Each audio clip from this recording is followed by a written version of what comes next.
B'Shem Hashem Na'aseh v'Natzliach, Shiur Torah, Bruchim Habayim. We're back here continuing our series with the IGGERET HAGRA,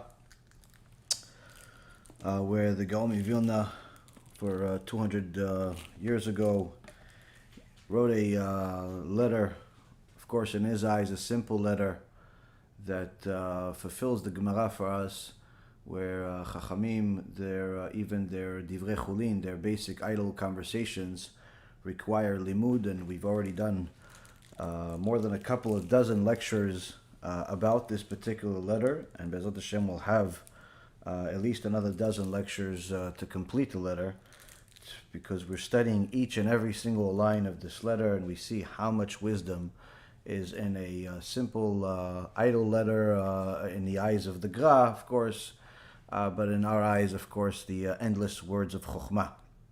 Tonight's shiur will be for Refuah Shlema for Rabbanit Levana bat Sarah, Rav Ephraim ben Shulamit, Rabbanit Sarah bat Anat, Avi Mori David ben Esriya, Imi Morati Doris bat Jora, Orit bat Ilana, and also for a Atzlacha Rabba for Amir ben Shaheen, Marsha bat Julie, Ayla bat Marsha, Samuel ben Marsha, Alexander ben Marsha, Louis ben Marsha, Cephas ben Marsha, Shaul ben Farzane, Itro ben Avraham, Oshri ben Doris, Gabi ben Doris, Elad ben Doris, and David ben Nesriya, and all of Am Yisrael and all of the righteous Noahis that continue to contribute and help us do all the things that we're doing, Baruch Hashem. Okay, a couple of brief updates. This week is the big week. It's a very big week for the issues of Tikkun Abrit. We have not much left in the in regards to the Zman of the Shovavim, and I highly recommend for everybody to take advantage of the opportunity we have at the Kiruv store, where you can get yourself some copies of this USB that typically sells for $50, that will help anybody that has ears and anyone that has eyes, so long as they're willing to hear and they're willing to see the truth for what it is. You can get yourself 10 or more copies of this USB in the US, along with some books about the issues of wasting seed, immorality, countless sources from the Gemara, Shulchan Aruch, Poskim, and at least give everybody a chance to get themselves educated enough to fix this particular issue, as the Chachamim have told us in the Sefer Or Ganuz. Or Ganuz says that the Mashiach will not arrive in a generation that has issues of Brit, meaning that the Mashiach will only arrive after enough people, according to HaKadosh Baruch Hu's calculation, after enough people have done tshuva for wasting seed, for immorality. And unfortunately today we see that there are many people that are getting worse and worse. There's even unfortunately rabbis or leaders, politicians, all types of people that society expects more from them, but they're being exposed as immoral people for all types of things, starting with the basic obvious that of course people get arrested for, to things that people don't think is so obvious, like seeing a rabbi or a Orthodox Jew, hugging a woman that's not his wife, or even hugging his own wife in public, both being forbidden according to our holy Torah. But the point being is that the issues of morality, everyone with eyes that are willing to see and ears that are willing to hear knows that this is a major problem in society today. The world is full of filth, and Baruch Hashem, we had the merit to make countless hours of learning and teaching about this issue that's you can find in this USB. So if you go to the kiruvstore.org, Kiruv, K-I-R-U-V, store.org, and you will get yourself some copies of this. Again, like I said, it's free. We're trying to be investors in the in people. We're trying to be investors in people's tshuva. Of course, for those of you that do not know anybody at all, you live in some hole in the wall, or perhaps everybody around you are old tzaddikim, no one has this issue. Or you simply live outside of the United States, but you still want to contribute. You could go to that same kiruv store and sponsor these. Each Shovavim package is about $600. You could sponsor yourself 1, 2, 50, 100, whatever you want, and at least get yourself something. Get yourself something in this regards. Of course, those of us that are still doing tshuva for on a daily basis realize that the tikkun of Pgam Brit, of wasting seed, is not a cheap tikkun. And people that want explanation for it, go to tikkunabrit.live. Tikkun Brit is T as in tikkun, IKKUN, Habrit, HABRIT, .live, not .com or .org, .live, LIVE. So do Tikkun Brit in order to live forever. Over there's a written explanation based on the Rabbi Shimon Bar Yochai and the Arizal of what Tikkun Brit really is. And aside from, of course, stopping the sin, there's a tikkunim that people should do in order to eliminate the sin from their past, whether they can do one tikkun a week, one tikkun a month, one tikkun every few months, whatever their affordability is, but it's definitely something that is recommended. It also brings a lot of bracha as far as parnasai and zivug to a person's life. So go to tikkunabrit.live. I know a lot of people have asked me if they should send different places around the world that have rabbis praying for them, if they should send them money to do a tikkun. There is no greater tikkun than to help other people do tshuva. And that's what we do. Specifically with this, with these USBs and shiurim and so on. So yes, a prayer is good, but it's nowhere near as significant as actually helping other people do tshuva, because while a prayer can help a person to a certain extent, other people doing tshuva will magnify the effect endless times, because each time that person that has done tshuva is not sinning, it counts as a erasal of the other person, of the person that helped them do tshuva. So calculate how many times a person has sinned and how many times a person was supposed to sin, and you have yourself a major winner, Baruch Hashem. So this is something that's recommended really for all adults, because even David HaMelech mentions that in the Tehillim that the sins of the young are something to be concerned of, and the sins of the young is referring to Tikkun Brit. So with that being said, we're going to continue our series. We have Parashat Tetzaveh. It tells us that HaKadosh Baruch Hu is commanding Moshe Rabbeinu and Am Yisrael to continue building this Mishkan, to now have the Kohanim, to do a lot of interesting things that, Be'ezrat Hashem we'll get to see once the third Bet HaMikdash is built. B'mera b'yameinu Be'ezrat Hashem, after Am Yisrael does Tshuva. And one of the interesting things that we see is that HaKadosh Baruch Hu requires that Moshe Rabbeinu and the children of Israel take for themselves a shemen zait zach, a clear olive oil. Clear olive oil. Why not just regular olive oil? Why not corn oil? Why not anything else? Shemen zait zach is in essence symbolic of a righteous person. A righteous person that's clean. Not that the shemen zait didn't start off clean. The shemen zait was started off as like any other shemen, like any other oil. You have to take out all of the filth out of it. The same thing is in regards to the making of a righteous person. The righteous person doesn't start off righteous like some people see. When they see the Gdolim, when they see the Gaon of Vilna, or Rav Ovadia, or Rabbi Akiva, or any of the righteous people that we've talked about in the past, we see the stories of what happened in their lives, and many times it's after they've already done tshuva and fixed themselves and so on. So it looks like, they were probably born this way.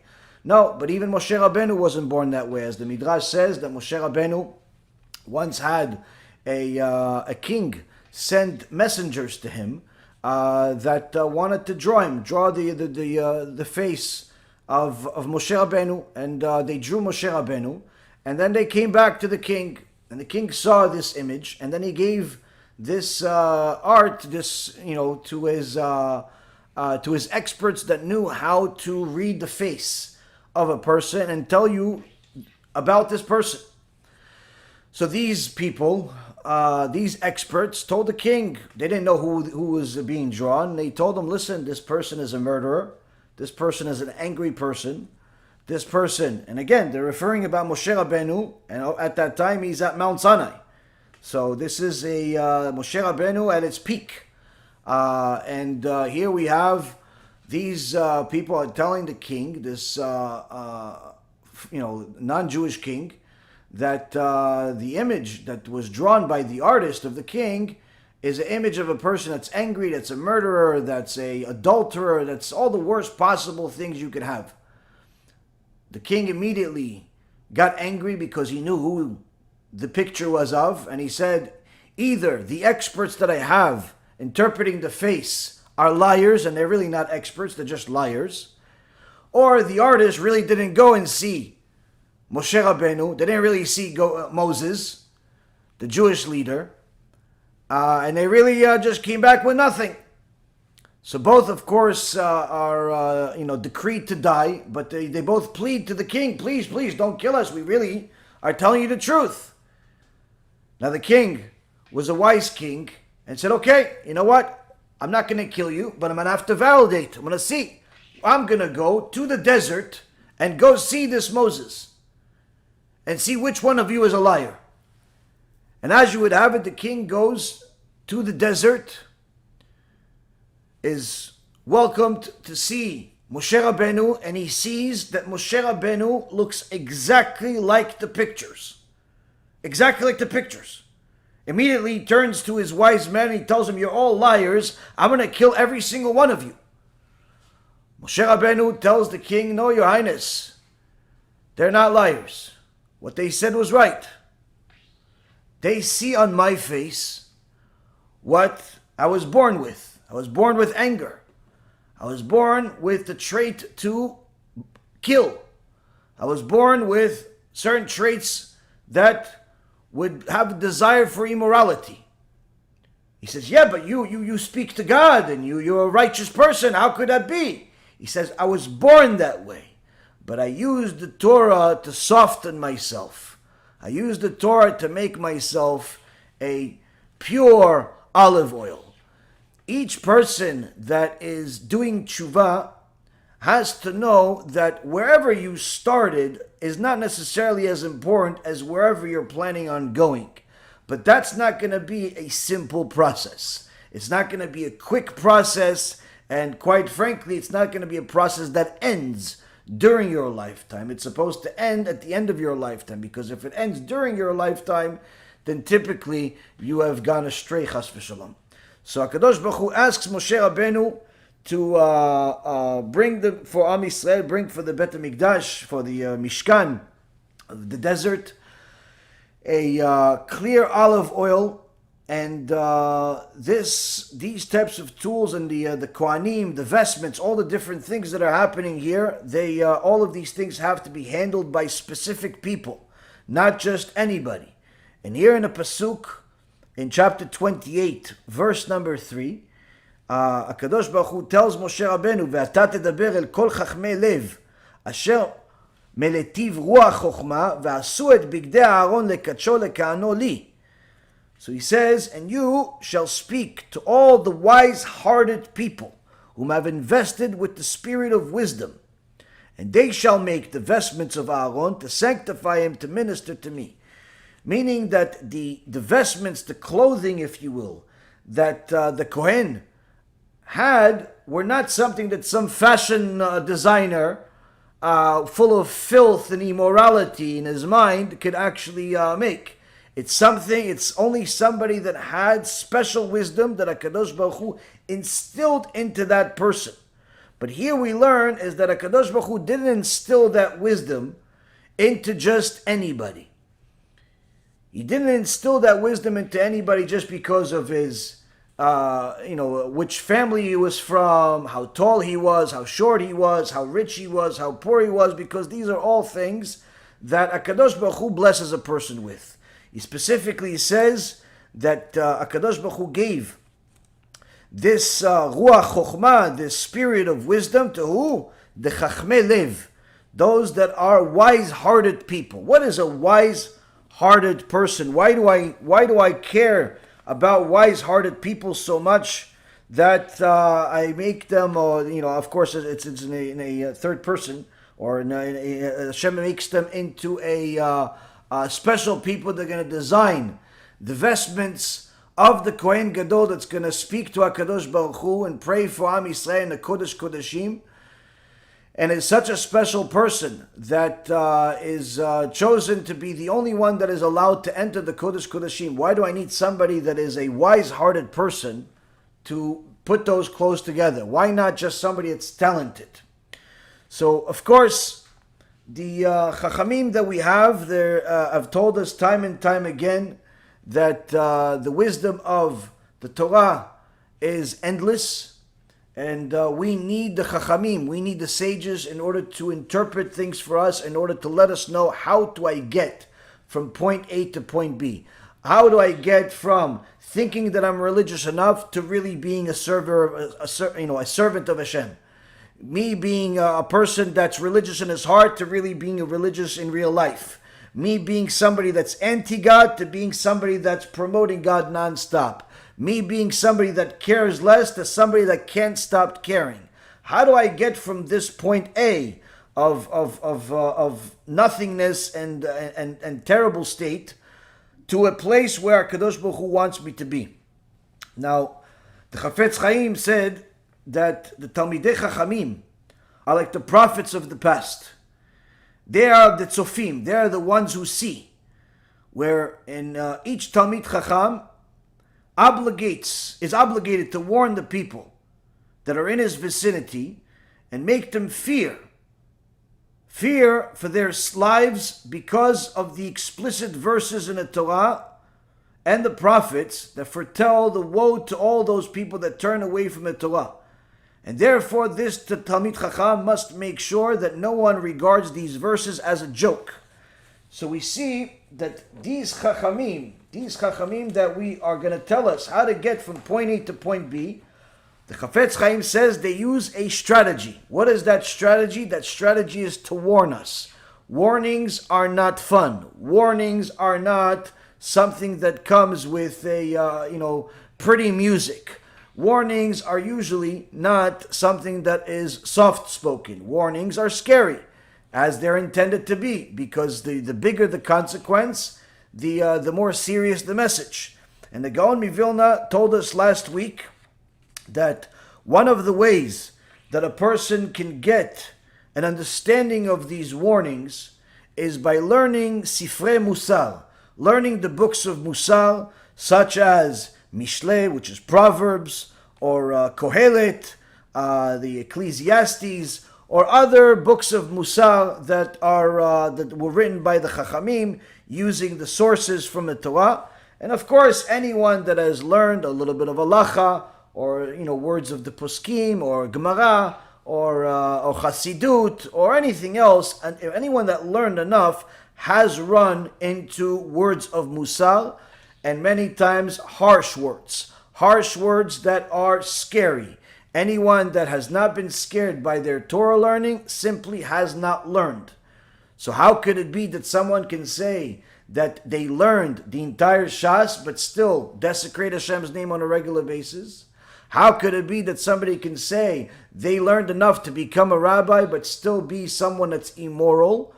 How could it be someone that has learned a lot of musar books but still be addicted to wasting seed and immorality? How could such things be? So you have many people that have learned musar from different aspects of the Torah, different places in the Torah, whether it be the Gemara or be the Sifrei Mussar or even in halacha. Musar is everywhere. How could it be that there are certain people that have read Mussar, that have read Mishle, that have read Kohelet, but yet they continue being addicted to the ways of the Yetzer Hara rather addicted to the ways of HaKadosh Baruch Hu? How could it be? This is what the Gaon of Vilna will elaborate for us now, Be'ezrat Hashem. So he says the following: Aval חס ושלום לא תהיה תכלית לקריאת לבד, כי בזה אין מתפעל האדם. גם כמה בני אדם קוראים בספרי מוסר ואינם מתפעלים, והוא בשביל הנזכר למעלה ועוד. Here the Gaon of Vilna gives us clear instructions, which we will elaborate on, Be'ezrat Hashem, of why there are people that can learn musar, love, musar, but yet remain reshaim arurim, or simply remain wicked people, according to the Torah, because they're addicted to immorality, addicted to all types of sins, even though they've learned musar, and sometimes even do things that you cannot believe. You cannot believe that this person has ever learned a single day of musar. All types of things, all types of stories that I've seen or I've heard, and you just can't believe that such a person has ever learned a page of Torah in their life. Needless to say, musar, the teaching that is supposed to soften a person's neshama and make them a better person, ethical teachings. How could you spend your time learning ethical teachings and be unethical? It doesn't make any sense. But yet there are countless people just like this. Although we don't believe the story of this Goldberg character that says that somebody threatened him and called his daughter and so on, even if it's true, as I've said in the past, the reality is that such a person that called to and gave a death threat to a 9-year-old kid or to an adult, whoever it was, or to both, obviously is a person that did not apply the musar they were learning to their life. They just took whatever they were learning and simply made it into whatever they wanted, just to project the pre-existing anger they already had. But of course, this is not the only case in the world. There are many times where you have people that say they are learning musar. Even Goldberg himself, he has a class where he teaches the Ramchal, but yet is obviously publicly lying to his audience and whoever wastes their time listening to him, doing things that are jeopardizing Jewish people while telling them, I love the Jewish people. And of course, there are many others like him. Some are rabbis, some are not. Some people will say, listen, they have read, dozens of books about musar, but yet they're unethical people. I one time spoke to a poor woman that was married to a guy that considered himself not only a Talmid Chacham that was giving shiurim, but an expert in musar. But yet she was calling me, crying hysterically, asking me if I could help her. Why? Because her husband is a monster. A monster, to say the least. And anyone can figure out the reasons and the hows and the whys and all that other stuff. And I told her, well, maybe he should learn musar. She goes, no, you don't understand. I'm calling you and crying because he supposedly is a musar expert. Anytime I tell him, please, maybe this, maybe that. He said, listen, everything you can tell me, I already know. I read over 40 different musar books. I'm an expert in musar. But yet he's a monster. How could such a thing be? The Gaon of Vilna elaborates and says, although he said, go learn the musar books, the Kohelet, the Ecclesiastes, or other books that you're interested in, God forbid that the reading of these musar books should become the sole objective. For this reading of musar books alone does not transform a person. Indeed, there are many people who read musar works and they're not transformed. This is because of what we have mentioned above, which is that reading alone does not affect change in a person. How could such a thing be that a person could watch a shiur Torah from someone that is scaring them, telling them about the consequence of their crimes, what's going to happen in this world or the next, and yet the person will care less and even make fun of it, or simply it'll come in and out simultaneously. How could such a thing be? How could somebody tell you, listen, look at my library. I have Mesilat Yesharim, Path of the Just. I have Sharet Tshuva. I have this. I have that. I've read all of them. But yet, his kids are scared to even say his name because of how dangerous this person is. Or the kids are scared to ask the mother for food because of how scary she is. People do things that are contrary to what they're learning. You have all types of people in the world where they say, listen, I don't know what got into me, but I just decided to leave. What do you mean you decided to leave? To leave what? No, I don't know. I decided to leave in the middle of work. What is your job? Oh, I babysit kids for somebody, and I decided to leave. Well, what happened with the kids? Well, I don't know. But they could, the owner left me a message, and I'm scared to listen to it. What do you mean? Where did you leave the kids? Oh, I left them in front of the school. Did they have another way home? I don't know. I got so mad at them. They didn't want to get into the car. I just left. Like, what? You irresponsible person. Did you ever think about that? No, they don't think about that. They don't think about that. Or people that take, people's money and do what they want with it instead of what they were supposed to do with it. Didn't you earn this person's trust? Didn't you work on earning this person's trust? How did you take that money and use it for things that are against everything you said? I don't know what got into me. So how could it be that sometimes those very same people have heard, have read Mussar works, but yet they were not affected? The Gaon of Vilna is saying that this is not a new thing. In fact, there are people that read Mussar works, but they're not transformed. Nothing happens. They'll watch a Mussar lecture and still remain the very same animal they were, and sometimes an even more dangerous animal. Sometimes they'll use the Mussar that they know as a weapon, rather than as something that will make them a better person. There's a joke that's you can learn Mussar from, where there was one time an arrogant young man that refused every shidduch that the rabbi sent him. No girl was good enough for him. He viewed himself as a chacham, as a special person, like this arrogant young kid told me one time, listen, Rabbi, I'm not a regular person. Ani lo ish pashut. You have to talk to me with respect. Okay, blocked. People like that, it's really, you can't help people like that because whatever you say is deleted before it enters. And unfortunately, people like that exist in the world. And this guy, it was time for him to get married, but every time the rabbi would suggest for him to marry somebody, hey, what about this young girl? She comes from a frum house, good girl, pure. What's wrong? Go on a date. Oh yeah, I went on a date with the rabbi. No, it's not for me. Not for me. Well, what's wrong with her? I just noticed that there's always something. Sometimes it's the looks, sometimes it's the behavior, sometimes it's this, sometimes it's that.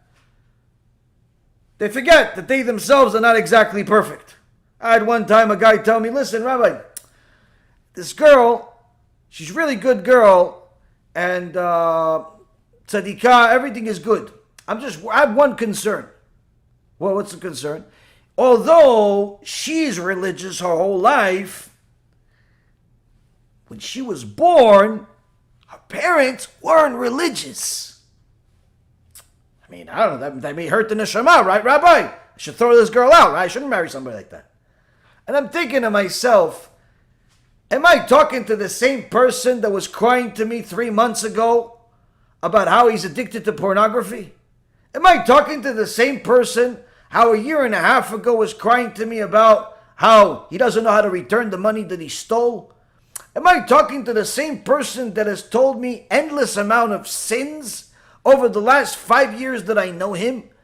And yet this guy thinks that now that he stopped stealing and he gave some money back, and now that he's protecting his breed for a couple of months, he's already Yosef a tzaddik, and therefore a girl that was born to parents that were Baalei Tshuva, maybe that will hurt our neshama.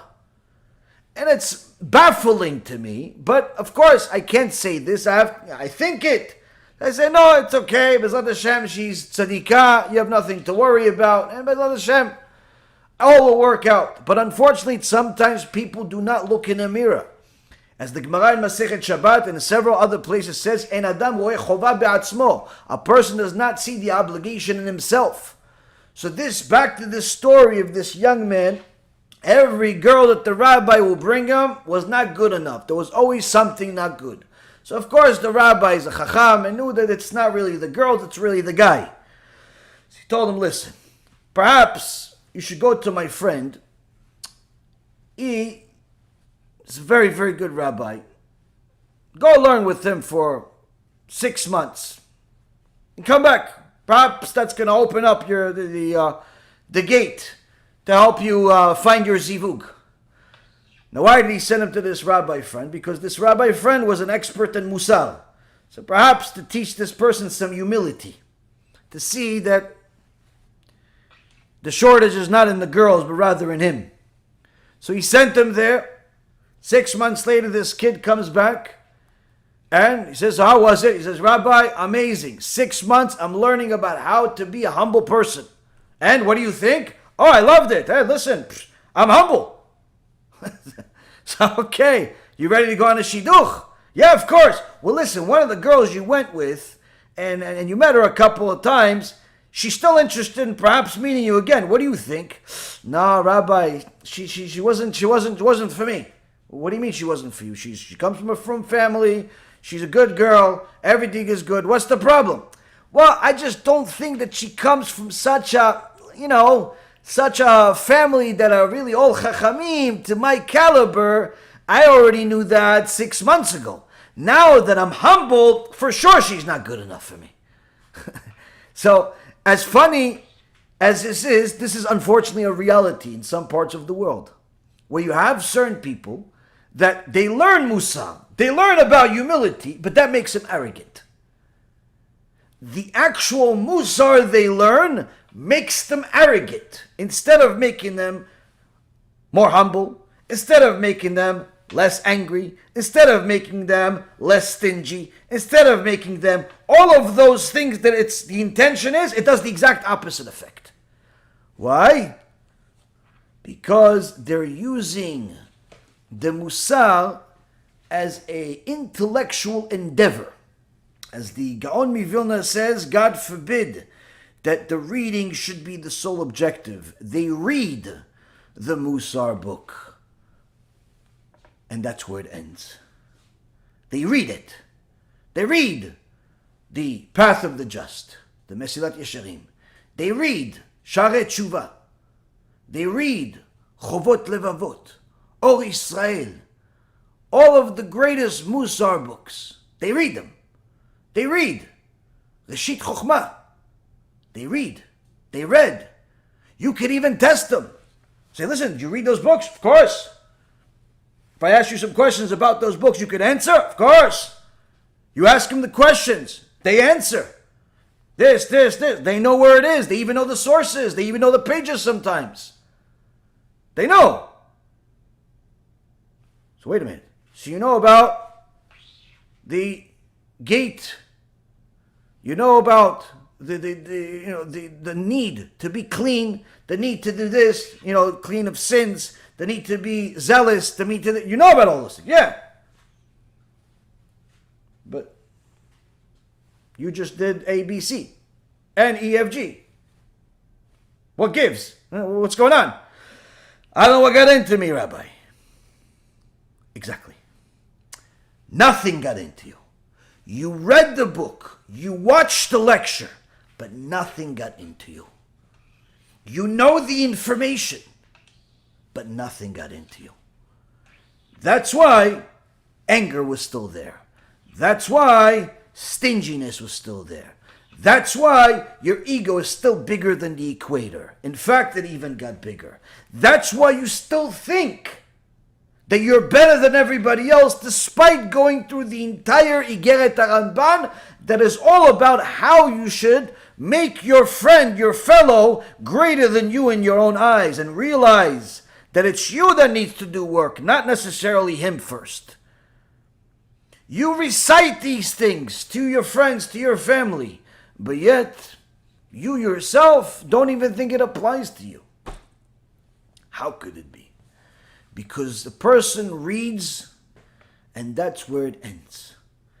That's where it ends, and that's actually, Rabotai, not a new thing.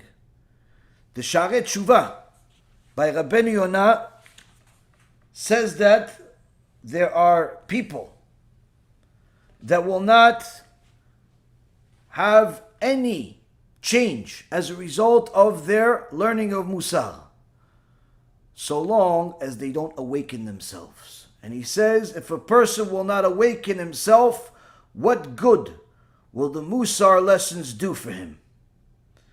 Because the IGGERET HAGRA, the Ramban, said that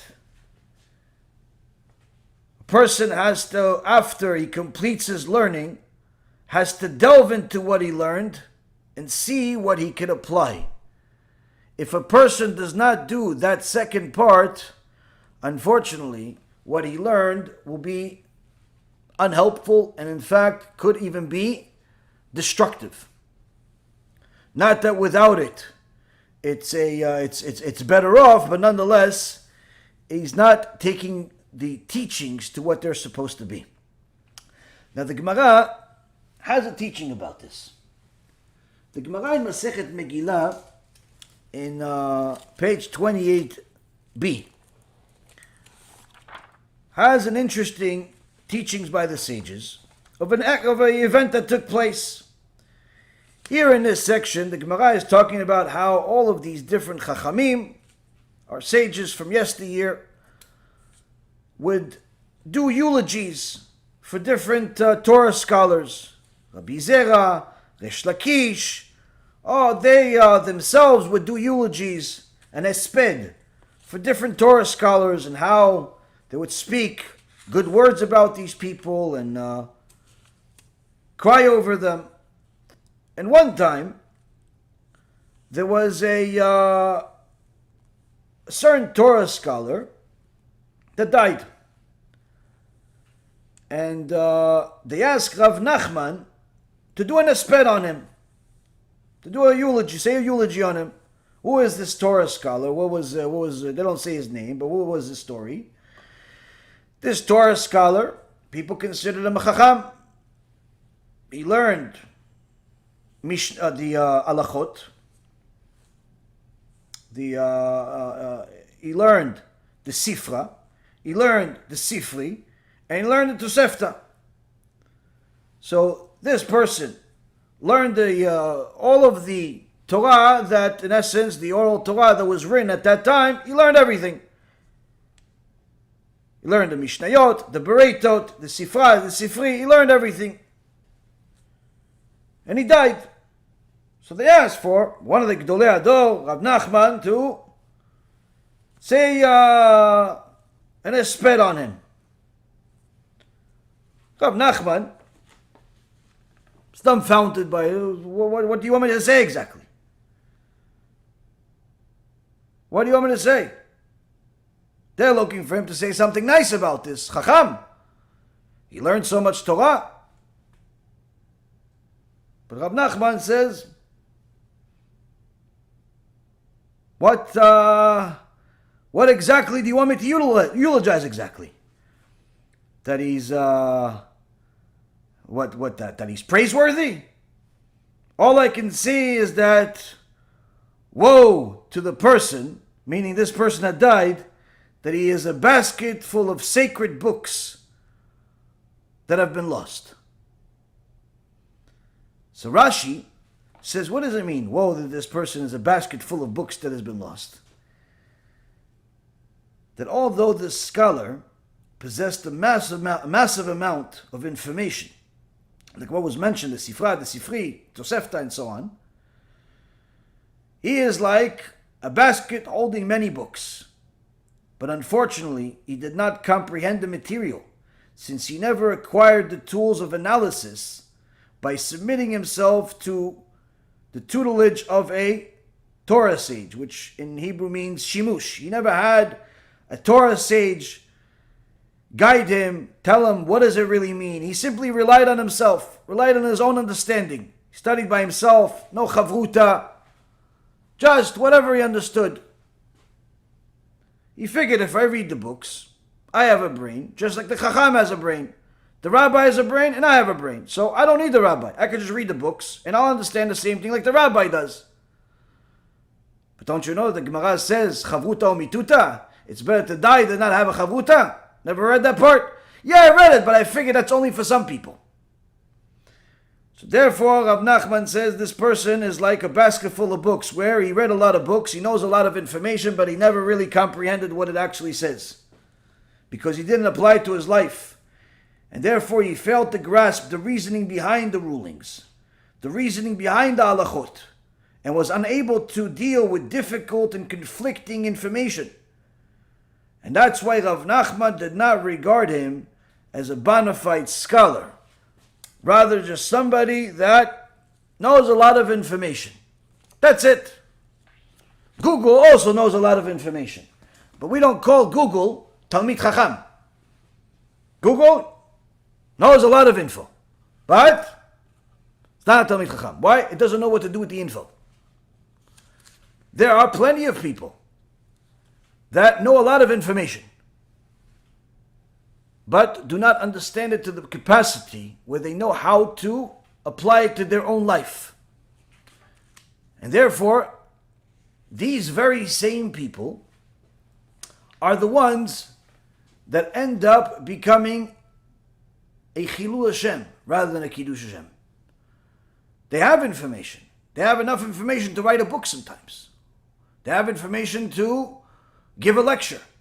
They have information to lead a community, but lead them astray and write things that are the opposite of what the truth is, and live a life that's contrary to what they were supposed to, because they started off at reading and they ended off at reading.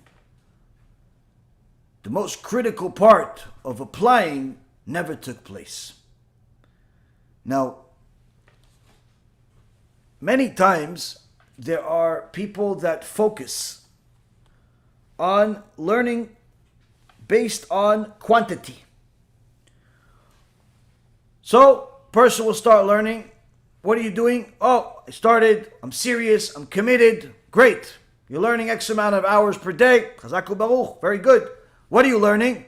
Oh, I delve into the shiur. I watch a little bit of your shiur. I read this book. I read this Gemara. I read this. I read. Okay, great. Well, how's your life changing? Well, to be honest with you, Rabbi, I'm having some tough times. Well, what's the tough times? Well, keeping Shabbat is getting tougher. What do you mean it's getting tougher? I thought you were learning 3-4 hours a day. How can keeping Shabbat even be in question? How can keeping Shabbat be in question? Or other times you'll see somebody learning in yeshiva but still wasting seed. How could that be? How could you commit a sin that the Shulchan Aruch says is the worst sin in the Torah? How could you do such a thing to yourself? Or other times you'll have people that will learn a lot of information, but you'll see that it's not changing them. It's not changing them. Because they think that the Torah is something that you're supposed to read as much as possible, listen as much as possible, and that in itself will make the change. But it doesn't work that way. It does not work that way.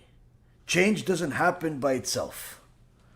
Change doesn't happen by itself, Rabotai Yekarim. The Gaon of Vilna is explaining to us that the lack of influence from musar study is something that happens as a result of two things. One, that the person that studied only had an intent of reading it, without any intention of actually internalizing the lessons that are contained within. He'll read about how terrible it is to be an arrogant person, but at no point did he actually question himself whether he is the arrogant person he's reading about. He figures, since I'm reading about arrogance, surely this does not apply to me. No one says I'm arrogant, so everybody likes me. So of course, I must not be arrogant. So it's good to learn for the sake of learning, he thinks to himself. It's good to learn for the sake of learning. But the second somebody says to him, by the way, you know that you are, what you said over Shabbat is wrong, right? I didn't want to embarrass you in front of anybody, but what you said is wrong. What? Wrong? What are you talking about? You don't know what you're talking about. I study. He can't even accept any type of criticism whatsoever. And yet he doesn't think he's arrogant. So that's one of the reasons why a person's learning of musar is not going to affect him. He's not internalizing the lessons. The second reason is that even after a person studies musar, with an intention of actually fulfilling what it says, it doesn't work anyway.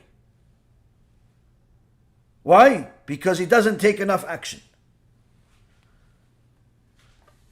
Because it's necessary to translate, to mentally translate the directions, the advice, the guidance, the teachings that you learn in your musar into concrete actions when the appropriate situation arises. And if a person does not start picturing these situations happening ahead of time, when they do transpire, he won't have the ability to do it.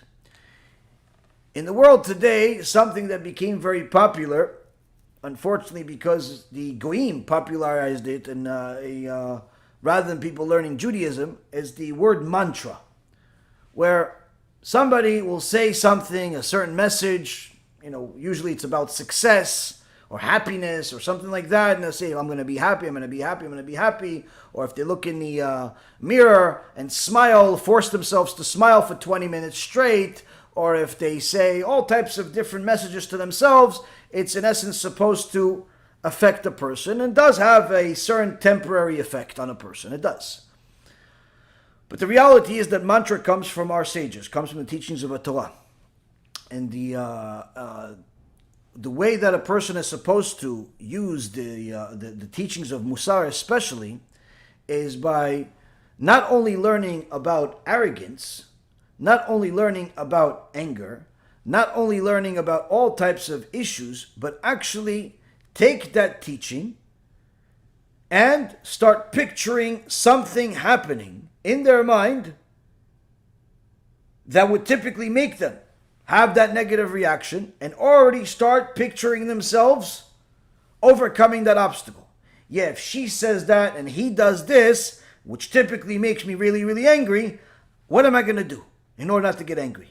Oh, and I'm going to think this, I'm going to do this. And she has to start already living that experience without it actually happening. Meaning you're training yourself mentally. Not just by reading it one time, by sometimes actually repeating it to yourself over and over, visualizing the actual event itself.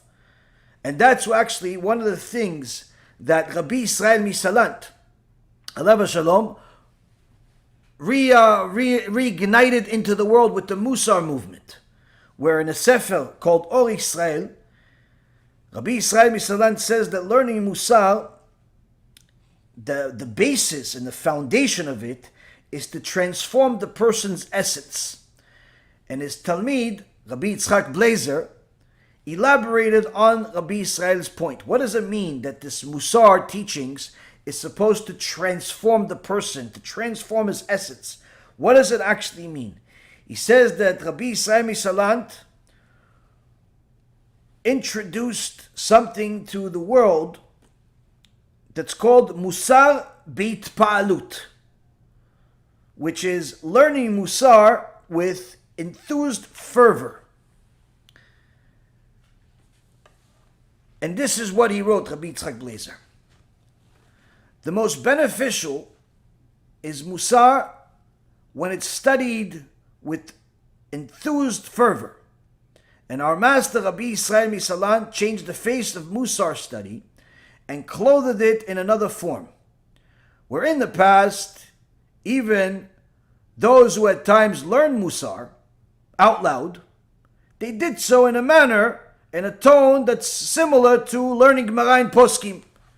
You're supposed to learn Torah out loud. You learn Abaye, Rava, what's this, what's that. You're supposed to learn Torah out loud. Whatever you're learning, you're supposed to learn it out loud. That way it actually helps fulfill the mitzvah even better. First and foremost, you're using multiple senses. You're going to be able to remember it because of that more. You're not just using your eyes. You're using your eyes. You're using your speech. You're using your ears. In essence, you're using multiple senses that's going to help you remember that Torah. And remembering the Torah in itself is of critical nature. So much so that when they asked Rav Elchanan Wasserman, alav hashalom, how is it that the Rav remembers the entire Torah? Does the Rav have such a great memory? Rabbi Yochanan Wasserman said to them, no, I don't have a good memory at all. So how does the Rav remember the entire Torah? He says, very simple. Rabbi Shimon Bar Yochai says in the Mishnah that a person that forgets Torah, his life is on the line, meaning it's like a heavenly death penalty. So I'm so afraid of forgetting Torah that I remember the whole thing. That's a person that's, obviously compared to us, this is like an angel among men. But the point is that this is a person that had Yirat Shamayim to the extent that Yirat Shamayim, that fear of heaven that he had, was so deep internally that it changed his physical nature. It changed his physical nature. And of course, this is not by simply reading a book 500 times. This is by taking what Torah you're learning and doing whatever you can in order to apply it to your life. Because of course the Gemara says in Masechet Megillah, page 6, that the issue of the matter of memory is all siyata dishmaya, it's all a divine gift. It's something that Hashem decides to give or not to give to a person. But when a person shows how much they love Torah by taking whatever they learn and doing whatever they can to apply it to their life, internalizing it, looking at where they fit in, where they don't fit in, what they need to fix, what they don't need to fix, how they can apply each and every single word of Torah that they learn into their life, into the life of their loved ones, into their world that they live in, that person shows HaKadosh Baruch Hu that they hold his words dearly. And for such a person, surely HaKadosh Baruch Hu is going to want that person to keep that, because they're trying to make themselves into a pure olive oil, into a pure tzaddik by their actions, and therefore HaKadosh Baruch Hu will help them. As it says, a bali ter mesayim biyado. The Gemara says someone that comes to become purified, HaKadosh Baruch Hu gives them a helping hand. So comes a Rabbi Yitzchak Blazer and says that in the past, people would learn musar, and but still it wouldn't work for them. Why? They were learning it out loud, which is good, but in the same tone as they would learn Gemara and Poskim. It was done quietly, by just examining the words alone, which is how most people read. They'll take whatever book, they'll take a Or Israel, or they'll take a Mesilat Yesharim, or whatever other book that they find as a Mussar book. They'll take Yaseh Midbar Le'Agamayim, my book, Baruch Hashem, Le'Havdil, but they'll take a book and they'll read it with their eyes. Examine the words. Oh wow, this one's good. What the rabbi is saying is good. Wow, okay, next page, and then, swallow up words. You have some young people are, able to swallow books. A book, give a book. Oh, how many pages is that one? Oh, it's 350 pages. Oh, I'll have it done this month. Oh, Chazak Baruch. Okay. You have any other recommendations, Rabbi? Well, you finished the book already? Yeah, I finished it. It was only a few hundred pages. Okay, here's another one. Okay. Couple of weeks later. Okay, you have anything else, Rabbi? Yeah, here's another book. And you see this person is swallowing up books. So you figure this person, in this rate, is going to become, Gdolador. But yet, a year and a half later, the person is still struggling with things that even a new student doesn't struggle with anymore. Why? They're reading as an intellectual endeavor. They're not applying. They're not applying to their life. They're reading. It's mentally stimulating. It's nice to hear. Oh, this is great. It's entertaining. But nothing is being applied. They're more concerned about completing the book. Or it's like people that attend a lecture, and the whole time they're waiting, when is the rabbi going to finish? Why, he's already going for an hour and a half. He's really going to go the whole 2 hours? And when they hear one of the people say, no, sometimes he goes more than 2 hours. Ooh, wow, really? A person like this, why'd you come? Why'd you come? The whole point of coming to a lecture that is going to teach you musar is for what? For you to change. For you to change. In essence, by attending, you're acknowledging, at least that's what you're supposed to be, acknowledging that you are work in progress. You're coming to change. You're coming to learn something that's going to help you become better. So if you already have been doing the wrong thing for 20, 30 years, why do you think that it's okay for you to be in a hurry to get the solution? Doesn't make any sense, but that's what happens. Many times people are like, already 2 hours. Or even better yet, they'll come to a lecture, listen for 2 hours, or they'll watch the lecture online, listen for 2 hours. Nothing will happen. Why? Do you remember anything about the lecture? Yeah, he said it's bad to do this and all types of other things. Well, what's this? What did he say bad? What, anything applied to you? Yeah, I guess some things apply to me. Well, give me an example of something that applied to you. I don't remember exactly right now. But what do you mean? But you just watched it 5 minutes ago. What do you mean you don't remember what applied to you? What are you going to do about this lecture? Are you going to do something in your life? Yeah, I'm going to try to be a good person. Wait, so you needed this lecture to tell you to be a good person? No, I already knew that. So what was the point of the lecture? Well, I like it. Why? What is it doing for you? Person doesn't have an answer. Why?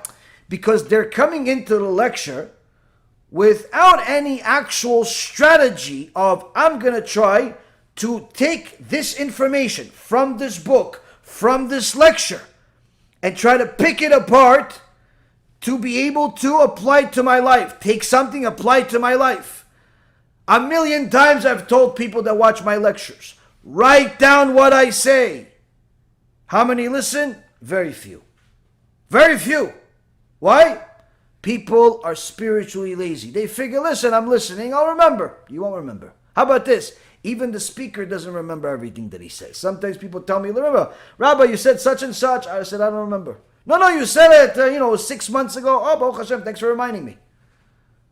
Oh, they'll tell me, listen, I heard this, that. I'm like, wow, whoever said that is really smart, really good. Well, it's chidush. She goes, no, you're the one that said it. Like, oh, okay, Baruch Hashem, I said it.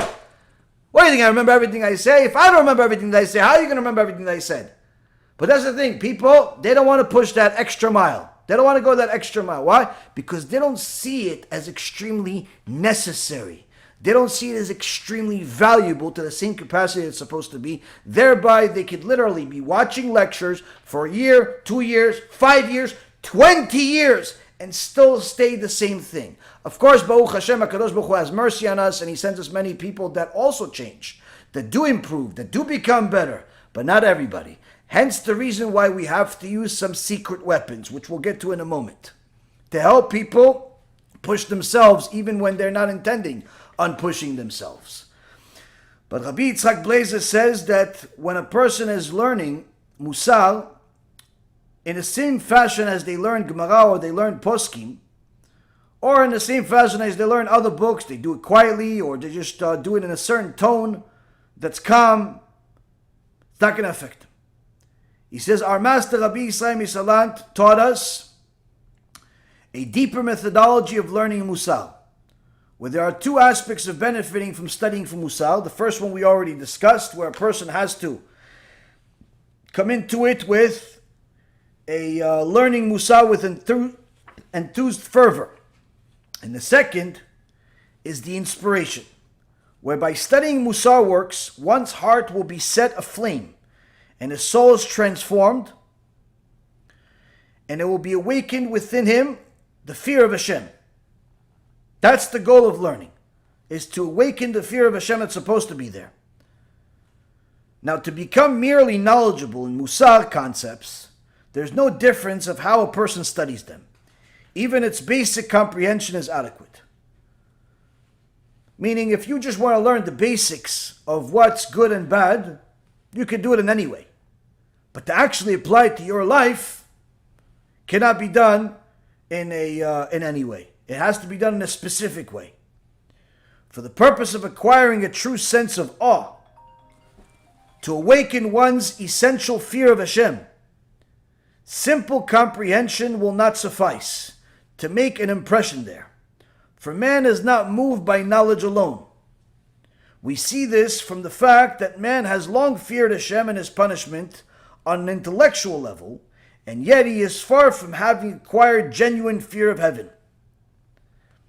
And so, for the purpose of acquiring true awe of the Almighty, it's necessary that there be a method of studying musar with an enthused fervor of the soul, with a focused heart, a heart-rending voice, lips aflame. All of these help internalize the musar concepts with the various senses, and this is very helpful to musar study, affecting the soul greatly with an emotion it generates. This is similar to the power of music and song that have transformative powers and can inspire for joy and for sadness.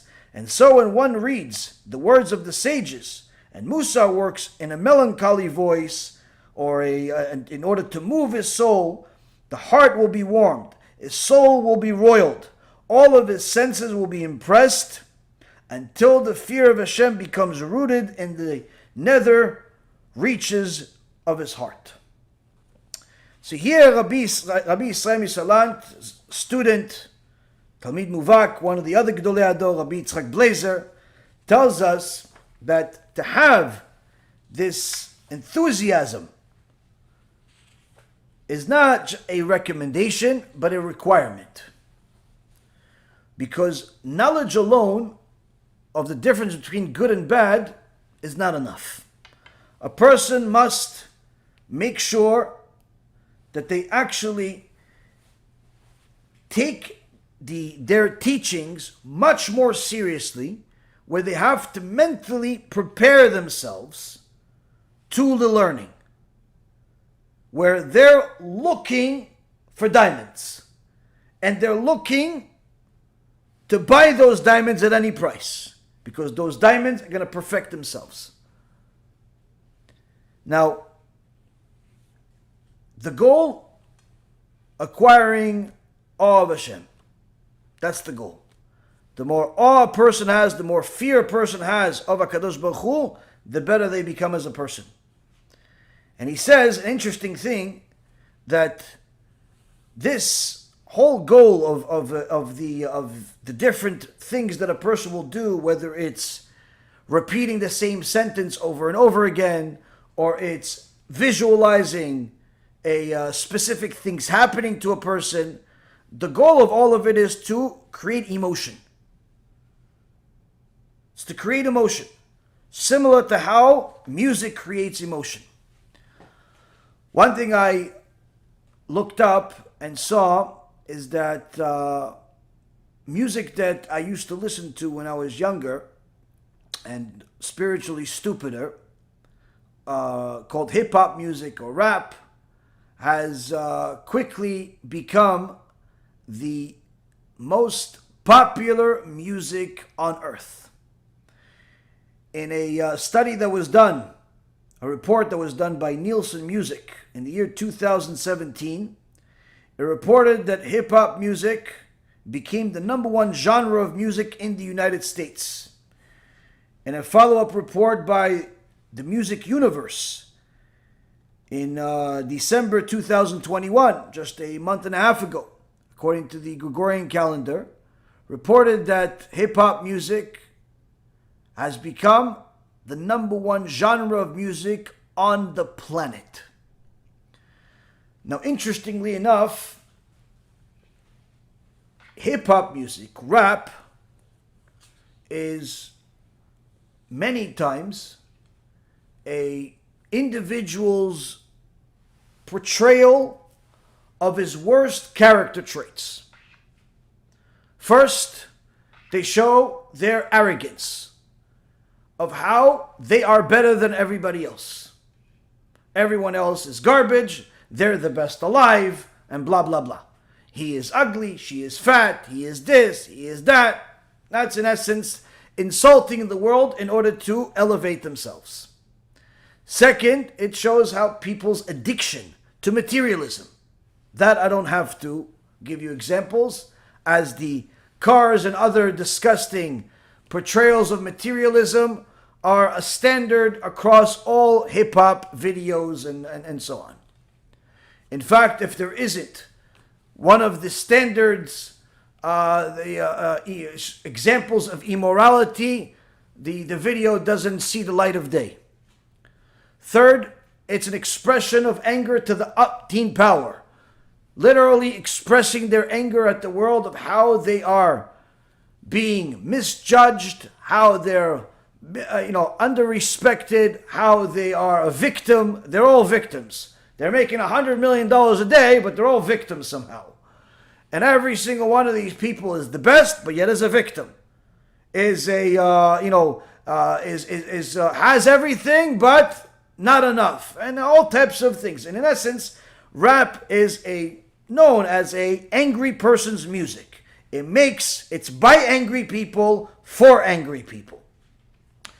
And interestingly enough, the reason why I looked it up to see where it stood in regards to popularity is because you have seen the world deteriorate in regards to violence, in regards to people having any type of decency and respect for each other, in regards to school shooting, terrorism, fights, racism. All of the worst things in the world have increased over the last 20 years, directly correlated with the popularity of the angry person's music. I remember when I used to listen to people like Eminem and 50 Cent and DMX and all of the oldies that are still popular to this day, some are alive, some are dead, and it would literally create a anger within me about nothing. But I would want to take a fight with something. I would want to express this anger in one way. So typically I would, express it in working out and lifting weights and playing sports and things like that, or doing all types of things like that. But unfortunately, not everybody uses it for the same thing. Some people use it to give them the stimulation to go play sports and to go lift, a building over their head. But many times it's not the case. Sometimes that very same music that made him angry is going to cause him to punch somebody in the face. Whether it's a girl or a boy, it doesn't really make much of a difference. Sometimes it'll lead people to kill. Sometimes a school shooting. Sometimes, murder in different ways. Sometimes it's all types of crazy things that have infiltrated the world, including the Jewish world, unfortunately, have come from this genre of music. Now, of course, people are going to say, no, it's any way it's happening. Okay, you can say whatever you want, but there is a direct correlation with the increase in violence in human society, the deterioration of morality, the deterioration of simply everything that's of any good in the world, including the Jewish world, while at the same time you have an increase in popularity of something that is obviously preaching all of this. Preaching all of this. Your average young kid is more inclined to want to be the next big rapper than the next Talmid Chacham, even if he's attending yeshiva many times. Many young bachurim that come from a more modern type of background, sometimes Hasidish even, listen to rap and think, well, listen, I just like the music, and they think that the words don't have an impact on them. And sometimes the adults don't realize that these words do have an impact on them. It's direct poison, spiritual poison, that teaches kids bad character traits. And unfortunately, at this point, it's already at a stage where it's teaching their parents, because your average listener to the hip-hop is not just a teenager that just got his braces off. Your average person is in his teens, 20s, 30s, and 40s. People that have been listening to rap since its infancy are now in their 40s and 50s.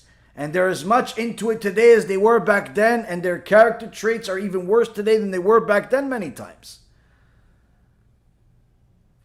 This type of music has clearly had an impact on the decision making of people. You saw in the 1990s where there was two coasts in the United States fighting because two rappers disagreed with each other on whatever they decided to write. Because of two individuals, one of them was Tupac, the other one was Biggie Smalls, shootings, crime, gangsters, murder took place, not just killing those two people, but a bunch of other people that had nothing to do with it. Why? Because that music breeds emotion. Breeds emotion that is much more dominant than the other genres of music generate. Your average pop song or average lovey-dovey song or country song, yeah, it has its audience. But that audience is not having the same impact on them as the audience of rap, as the audience of hip-hop. Your average guy that's listening to country music typically is not going to shoot up a school. Your average kid that's listening to some, I don't know, immodest girl singing about her going to the mall or something is not going to go and kill anybody or fight with anybody over it. But your average kid or adult that just listened to one of these rappers talking about killing somebody or being friends with the Satan or some other strange things they come up with, or how they're a gangster and how they're a killer and how they're better than everybody else, or whatever other form of nonsense that they deliver to society in order to make them angrier because they themselves are angry, that instills an emotion in people. It instills an emotion in people, so much so that people literally start living their life in such a fashion where they think it's okay to be angry. They think it's perfectly normal to be angry. They start viewing themselves as victims of society. Hence the reason why in the last 20 years, these organizations, whether it be BDS or the 99%, or all the other loser organizations, have found an enormous audience full of angry people, many of them having nothing to be angry about. I remember back when 99% was all over Wall Street. Many of the people that were being interviewed were children of filthy rich people. But they were angry at the rich people. Yeah, so if you're so angry, go and tell your parents to give all the money to the poor people. It's the stupidest thing in the world. But nonetheless, this is what's happening. So we see here that when a person listening to something is, that influences their emotion. Needless to say, if a person is listening to the words of the sages that are telling him to change, that are telling her to change, if he's listening to it with an intention to do something, to apply it to their life, that person can change. But they have to be willing, they have to be open. When a person puts on a rap song, they're looking to be receptive at every single word, to the point where they want to listen to it over and over again until they memorize every word, so they can walk around the street like fools as if they're imagining themselves in a music video. If people simply use that same tool for Torah, and they would actually learn a Mishnah and Avot, they would learn something in the Divrei Mussar, and they would literally read it over and over again, listen to themselves over and over again, record themselves and then play themselves listening to it, or listening to our shiurim, or anybody else that speaks the truth.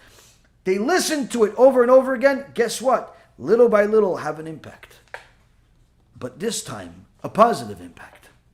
And that's why Rav Blazer continues and finalizes and says, and therefore it's good to review the selection of musar thoughts many times, especially when one encounters a teaching from the sages or a musar thought that one feels in his soul, that he will be transformed by it as he takes it into the depths of his heart. If he will repeat it fervently several times until it's engraved on his heart, then even when walking outside or while laying on his bed, this teaching will ring in his ears like a bell, never being forgotten. And my master, the Gaon of Vilna, himself studied Mussar works with great fervor, in a very sweet voice inspiring sadness, and sometimes he would repeat one portion with fervor countless times, and whoever heard his voice felt his heart melting to water. And even in his later years, at which point it is said that about Torah scholars that as they age their understanding deepens, he reached great levels of holiness and his soul was almost stripped of any material. The Gra still did not stop studying and contemplating the books of morality with great fervor, often being reduced to tears.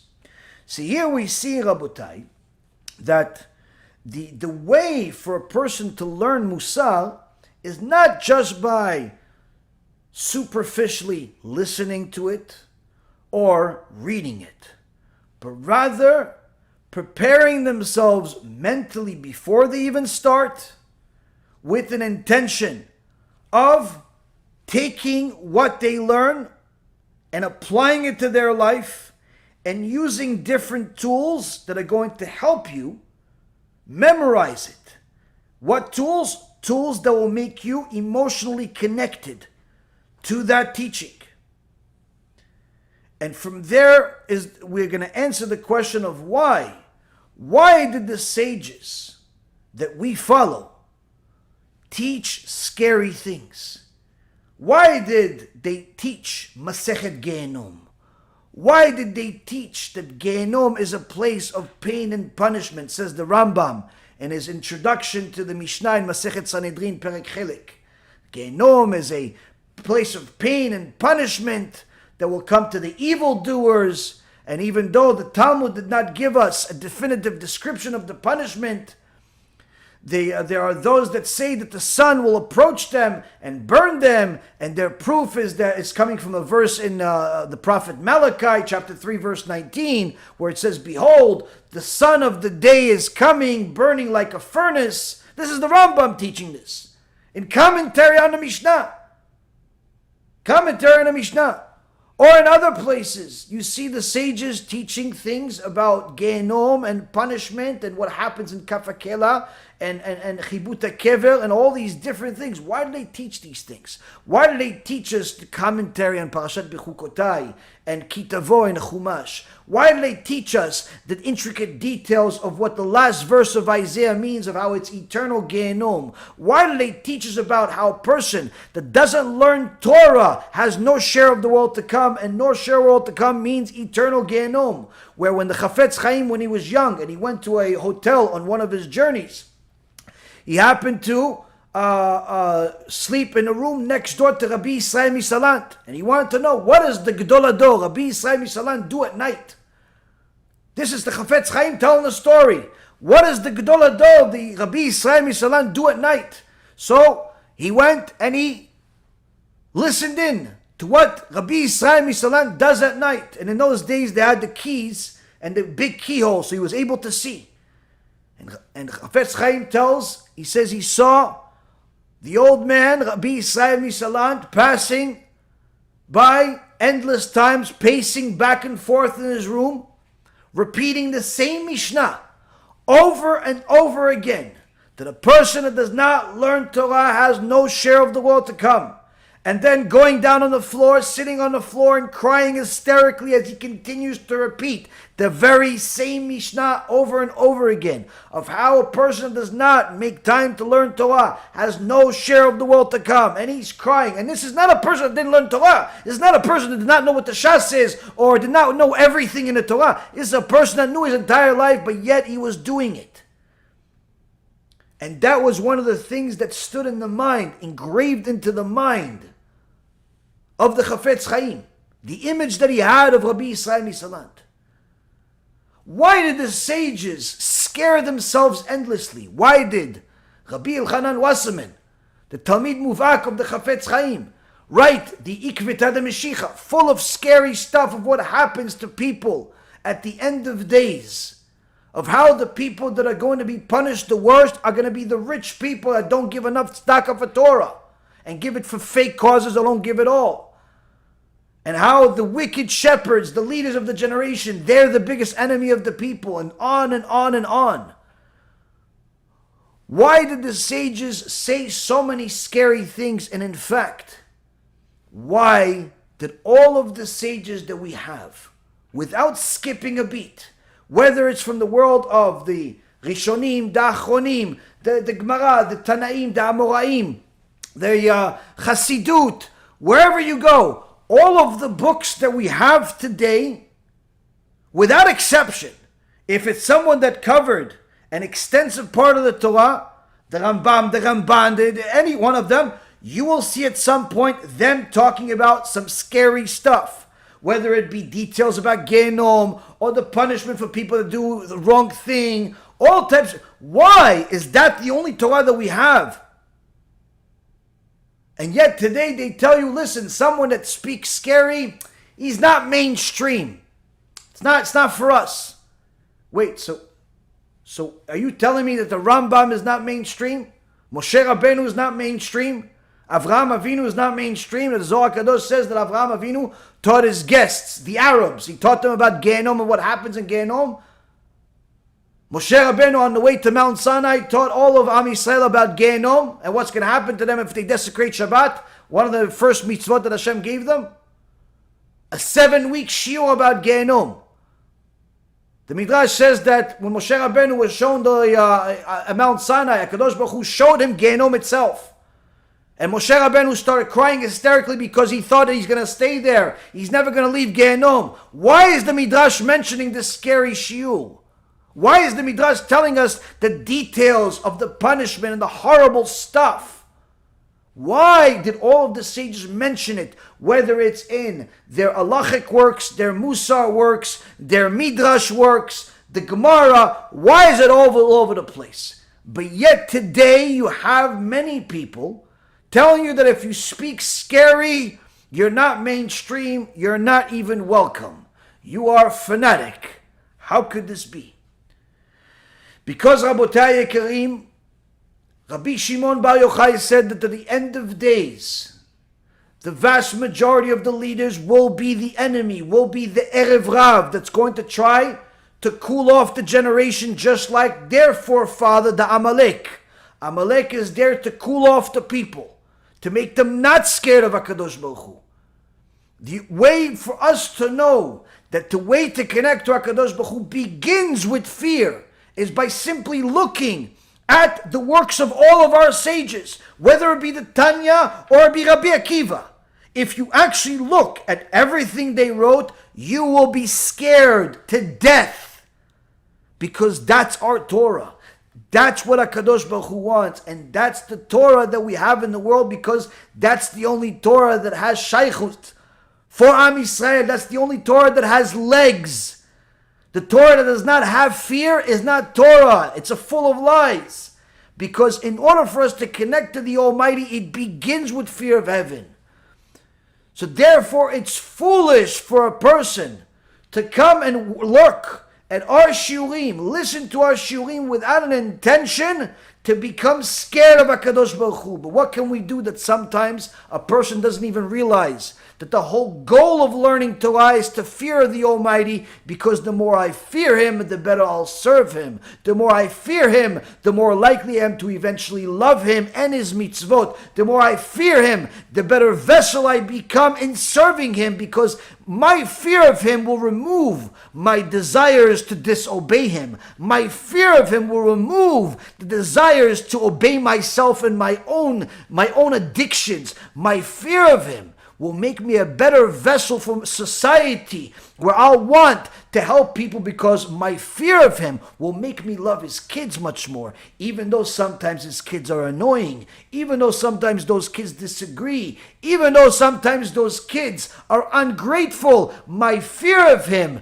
makes me love his kids because they're his kids, and in fact, because I am afraid that they're not afraid. When a person understands that the Torah that we have is something that has fear in every single page, and if you read a certain page of Gemara and did not get scared, it's because you didn't understand it. If you read one book full of halacha and you didn't get scared, that means you didn't understand anything. If you read a Mussar book and it didn't change your life, you simply did not read anything. You didn't read anything. You just, like a Google, that's all you did. You simply put another book into your basket. If you did not get scared to the point where you've started applying what you've learned into your life, your Torah is not from heaven. Your Torah is not from heaven. Rabotai Karim, the only Torah that HaKadosh Baruch Hu allows to stay in the world is a Torah that's full of Yirat Shamayim. The more a person understands what his or her objective in the world, what his or her purpose in the world is, the more they realize that they need to fear the Almighty. And sometimes they have to use special tools to get to that point. Hence the reason why the sages had to give us vivid images of what Gaon looks like, vivid images of what the decree of death penalty was in Masechet Sanhedrin, how they would throw a person off a second-story building and then throw a boulder on top of him, and then rocks and all the horrible things that would happen, and then the burning and all types of horrific things. It's there to create emotion, so you know this is not just true. This is the truth you need to engrave into your heart. This is the truth that you need to engrave into your heart, because this truth is going to keep you out of trouble. Unfortunately, Rabotai, when people do not have the right masoret or the right teachings, whether it's because of misteachings that was done by people or they to themselves, very, very often they end up disrespecting major sages and unfortunately disrespecting the Torah Kula. Sometimes you'll see people from Hasidut Chabad talk about Rav Shach, alav shalom, as if he was chas v'shalom, a wicked person, not realizing that Rav Shach was one of the Gedolei Ador, and despite his vociferous battle against Chabad's Rebbe, that does not discount his Torah. It's a well-known story that a woman said it herself, that she came to Rav Shach and she told him, Kvod Rav, I'm sick, and the surgery they want to give me is life danger. It's a life danger. And I don't know what to do. I have kids at home. I have a husband who learns Torah. What do I do? Rav Shach tells her, you don't worry. I promise you you're going to live. She went, she had the surgery, and she died on the surgery table. They announced her dead. They wrote the paperwork. They saw a dead person. After some time passed, this very same dead person came back to life and told a story. She says, I went up to Shamayim. In the Bet Din of Shamayim, they told me your time has come, and it was decreed in Shamayim for you to die this way. It wasn't because of the surgery, just that was your time, that's it. But then a Rav Shach shows up to the Beit Din and he says, I apologize, Your Honor, but I told her she's not going to die. The Beit Din talks amongst each other, said, if Rav Shach paskin, you're not going to die, we have to bring you back into your body. And this is what she said with a death certificate in her hand. She said, Rav Shach, that's still alive, we're up to Shamayim. And they agreed to give me more time because Rav Shach said I'm not going to die. To go and say bad things or anything lower than complete fear of the sage that lived among us regular men obviously shows a lackings in fear of the Almighty. Because if a person is afraid of Hashem, surely he fears his messengers. In the old days, the customs of the Yemenites were something that were foreign to many around the world because the world wasn't like it is today. But in the last 70 years, many people have been introduced to different customs that the Yemenites have that are different to what they were used to, especially if you come from the Ashkenazi world or different parts of the Western society. You see that the Yemenites do certain things and to you it's foreign. And unfortunately sometimes people say, oh listen, they're like a third world country. Chas v'shalom, that such stupid words will come out of your mouth. Some of the greatest sages that ever lived on this planet came from Yemen. Some of the greatest traditions we have come from Yemen. But people are easy to mock anything that is different than what they're familiar with. Little kids, 6 years old, already knew the entire written Torah. We wish that our kids would know the entire Torah at any age. Years ago, there was a prince that was very fond of the Jewish people, and so was his father, the king, in Yemen. And he would come visit the Jewish people from time to time, and the Jewish people showed him a lot of respect. The problem was that the prince's guards were anti-Semitic, wicked, reshaim. And the most critical thing in their mind was to find a way to hurt the Jewish people without getting in trouble by the prince or his father, the king. One of the things that would constantly remind them of the hatred they had for the Jews was that one of the main advisors to the king was a Yemenite Jew. And the king respected him a lot because he was very, very smart. Of course, the wisdom of the Torah is something that affects all parts of a person's life. And the king would listen to his advice and respect him, no less than anybody else, and many times more than everybody else. And these guards, these wicked guards, Ahmad and Muhammad, hated the Jewish people and were looking for a way to kill this advisor, were looking for a way to hurt the Jewish people. And one day they decided on a plan of what they can do. The time was Purim. And they decided to tell the prince, why don't we go and visit the Jewish people? This time of year they have their celebrations. This was the first day of Purim.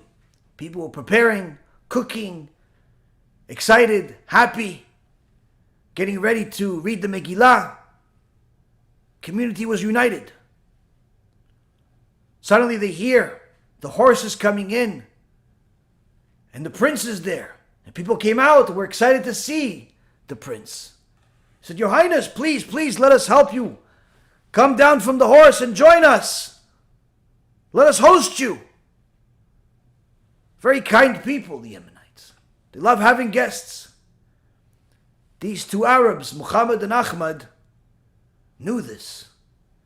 And as soon as the Yemenite Jews reached out to take down the prince from his horse, Muhammad and Ahmad acted as if they were trying to kidnap him or take him and started creating some commotion. And then took one of their swords and pretended as if they're going to hit a Jew, kill a Jew, but it went straight into the heart of the prince. And as soon as that was done, they said, you see, you guys are murderers. You just killed the prince. The Yemenite Jews that did not even own a weapon on them said, what are you talking about? We didn't do anything. But they knew that no one's going to believe them. Immediately, these two Reshaim rode back to the king and told him about his only son being murdered by the Jews. After screaming and yelling in agony, the king called his advisors, including the Jewish advisor, and told them, go and surround the entire community of the Jews and tell them that if they do not bring the murderer to me in 3 days, I'm going to kill every single one of them and burn their houses. Of course, the Jewish advisor tried to talk to the king, but to no avail, as he was not listening to anyone that was remotely close to the Jewish people. The two guards that actually murdered the prince were happy. To make matters worse, they took the body of the prince and brought it to the kingdom and left the casket open as the king was crying.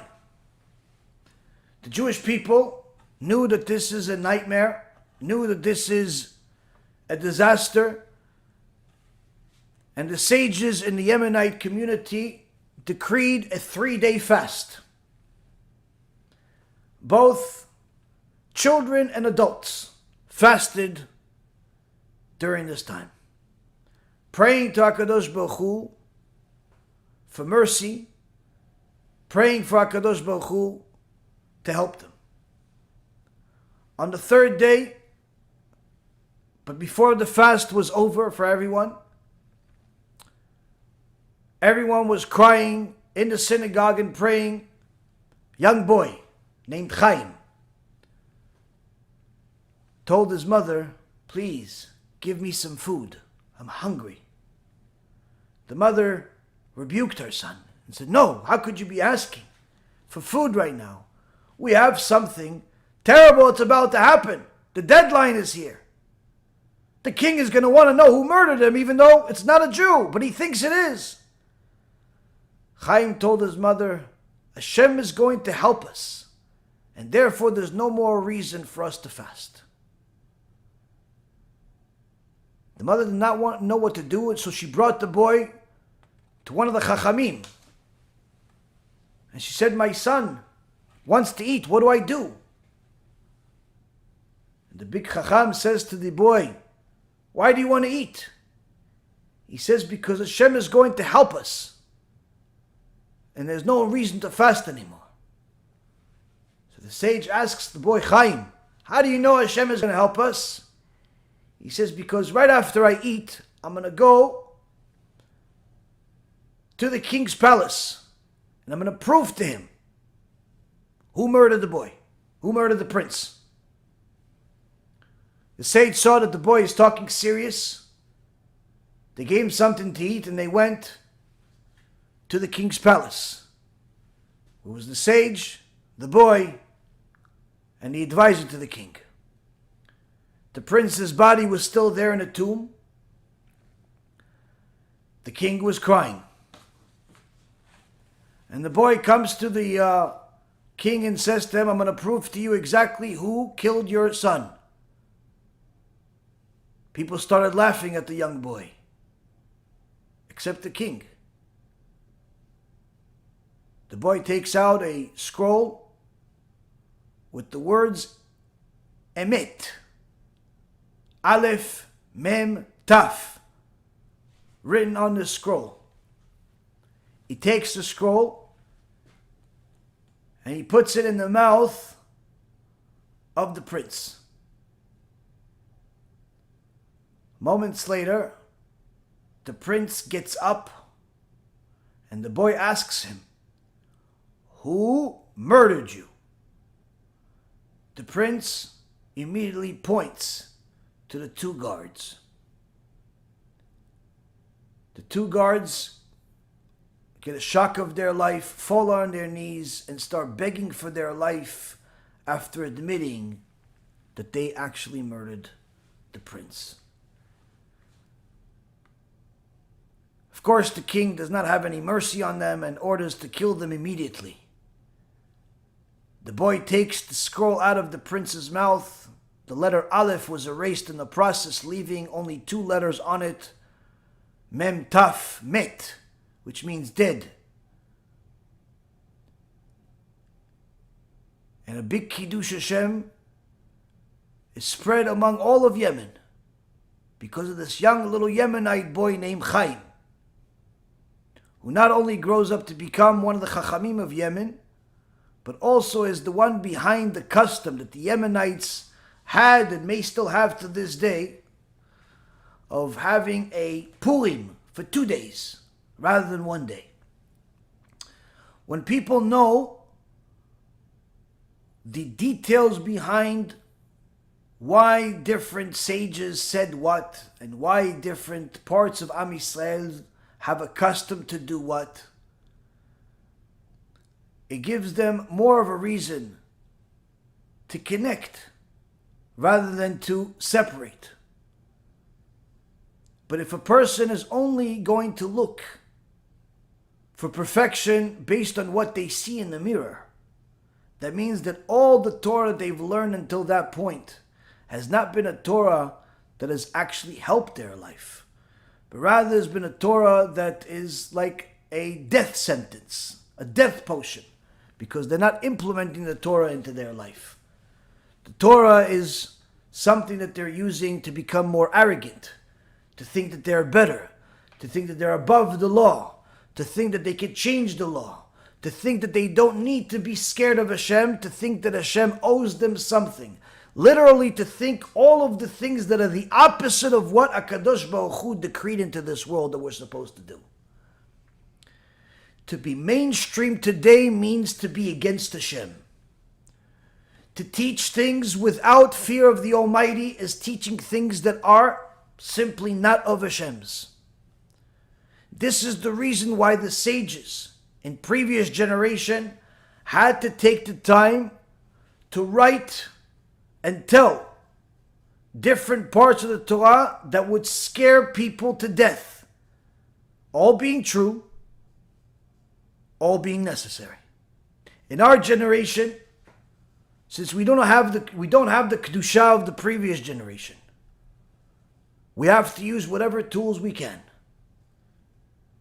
Sometimes those tools will be scary videos. Sometimes those tools will be a raised voice. Sometimes a bang on the table, and sometimes even tears.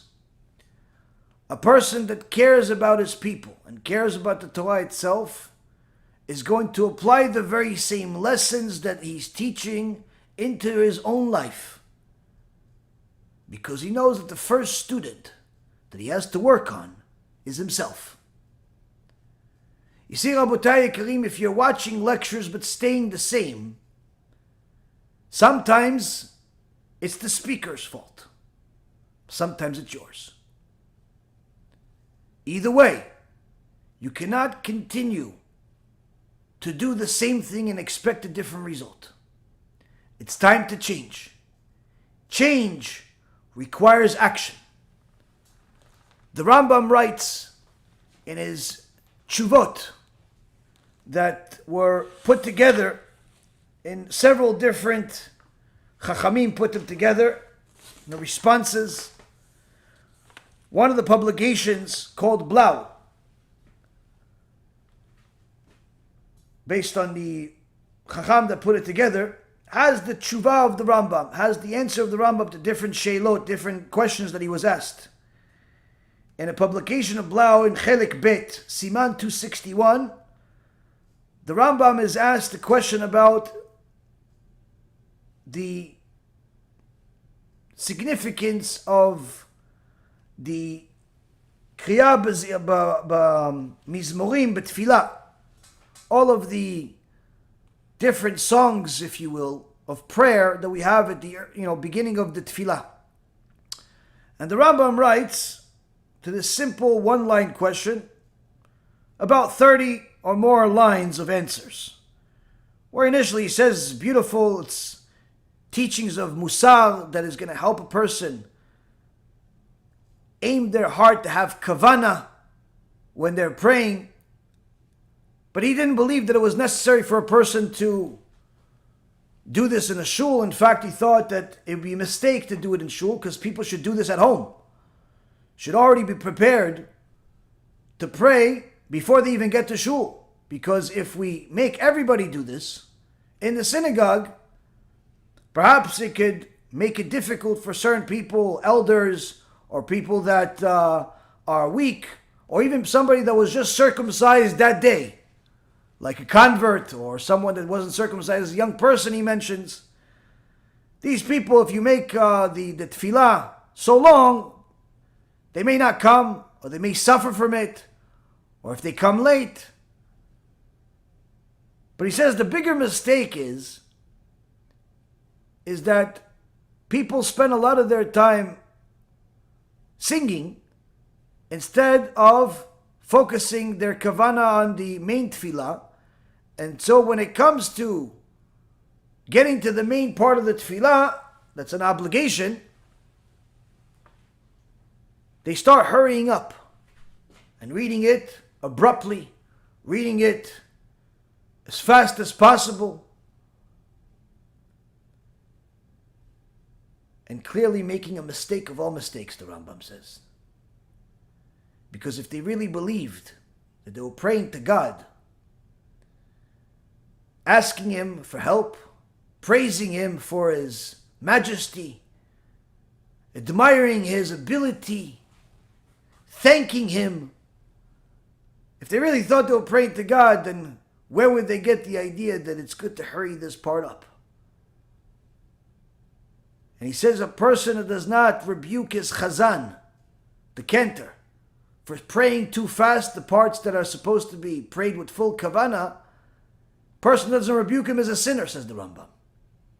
Because surely we know, says the Rambam, that avodat Hashem, the servitude of Hashem with the mouth, is only being fulfilled if a person has full intention to delve into the words and know their meaning. Because if you don't have that kavanah, and you just pray fast just for the sake of finishing, then the decree, the judgment on that prayer, says the Rambam, is the prayer of a drunk or a parrot that simply repeats what they heard somebody tell them to say. Here the Rambam is trying to tell us that we're really supposed to have a lot of kavanah in every part of our prayer. And that's actually what the goal of the Psukei de Zimra. It's supposed to be musar teachings and different things that are going to scare you in order to prepare you. One example is when we pray in the beginning of Shachrit, where it says, La'olam yireh Adam, yireh shamayim baseter u'bagalui, u'modeh al ha'emet, that a person should always be fearing of heaven, in private and in public, and always admit to the truth. Here the Siddur that we all read talks about how, aside from HaKadosh Baruch Hu's extraordinary kindness and greatness, we also have to recognize our own limitation, how we are nothings, how we depend on HaKadosh Baruch Hu, how our existence is inconsequential to Him. That although He loves us. He doesn't need us. That everything is for His sake, for the honor of His name. What are we? What is our life? What is our kindness? What is our righteousness? What is our power? What is our might? What can we possibly have to say in front of you, Hashem our God, the God of our forefathers?